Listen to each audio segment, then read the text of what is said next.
Hanuman movie దర్శకుడు ప్రశాంత్ వర్మ చేస్తున్న విన్యాసం అందరినీ ఆకట్టుకునేలా మెస్మరైజింగ్గా ఉంది. ఇప్పటికే హనుమంతుడి అత్యంత శక్తివంతమైన స్తోత్రం లిరికల్ వీడియోను రిలీజ్ చేశారు. ప్రతి ఫ్రేమ్లో హనుమంతుడి కటౌట్స్ ఒళ్ళు గగురు పొడిచే విధంగా అద్భుతంగా అనిపించాయి.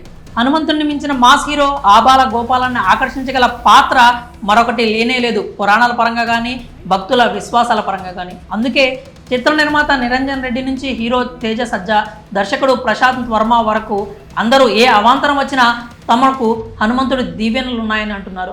ఆయనే ఈ చిత్రాన్ని విజయపథంలో నడిపిస్తాడనే నమ్మకాన్ని తమ మాటల్లో ప్రతి ఇంటర్వ్యూలో వ్యక్తం చేస్తున్నారు.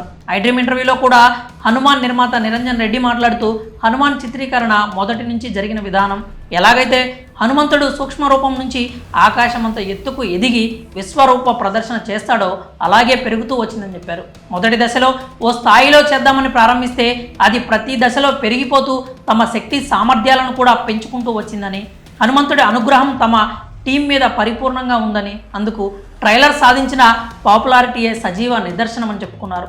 ఇందులో చమత్కారం అనండి, మహిమ అనండి, రేపు సంక్రాంతి బరిలో పెద్ద హీరోల సినిమాలతో డి అంటే డి అని తలపడుతున్నది హనుమాన్ సినిమా. అంటే అందరికన్నా పెద్ద హీరో, దేశం మొత్తం మీద ఆరాధించే మహా కథానాయకుడు ఆంజనేయ స్వామి అన్నది అందరూ ఒప్పుకుంటున్న వాస్తవం.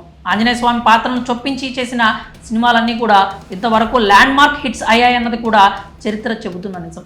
జనవరి 12న ప్రపంచవ్యాప్తంగా అనేక భాషల్లో విడుదలవుతున్న హనుమాన్ పెద్ద సినిమాలతో సరిసాటిగా టాక్ ఆఫ్ ది ట్రేడ్గా మారిందంటే హనుమంతుడి పాత్రే దానికి ప్రధాన కారణం. పైగా జనవరి 22న ప్రాణప్రతిష్ఠ జరుపుకోబోతున్న రామమందిరం ముందుగానే హనుమాన్ రిలీజ్ కావడం కూడా కలిసి వచ్చిన అంశం. అయితే తాము రామమందిర ప్రాణప్రతిష్ఠ కార్యక్రమానికి అనుగుణంగా రిలీజ్ డేట్ అనుకోలేదని, మున్ముందు తామే డేట్ ప్రకటించామని, రాముల వారే భక్తుడైన హనుమంతుడి మీద ప్రేమతో ఆయనకు తోడు వస్తున్నారని భక్తిపూర్వకంగా నిర్మాత నిరంజన్ రెడ్డి చెప్పడం ఆసక్తికరం.